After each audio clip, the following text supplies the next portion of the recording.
السلام علیکم ورحمۃ اللہ وبرکاتہ۔ ماہ شعبان کا مہینہ بہت ہی قیمتی مہینہ ہے۔ ماہ شعبان کا مہینہ اللہ کے محبوب پیارے نبی محمد الرسول اللہ صلی اللہ علیہ وسلم کو بہت زیادہ محبوب تھا۔ تو یہ ایک ایسا مہینہ ہے جس میں انسان بہت ساری نیکیاں کما سکتا ہے۔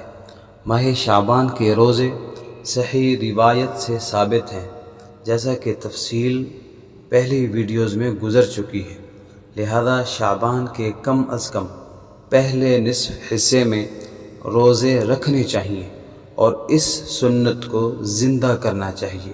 اگرچہ یہ روزے نفلی ہیں، نہ رکھنے پر کوئی مواخذہ نہیں ہے، لیکن مسلمان ہیں ہمارا حق بنتا ہے کہ ہمیں بھی آپ صلی اللہ علیہ وسلم کے بتائے ہوئے طریقے کے مطابق سنتوں پر عمل کرنا چاہیے۔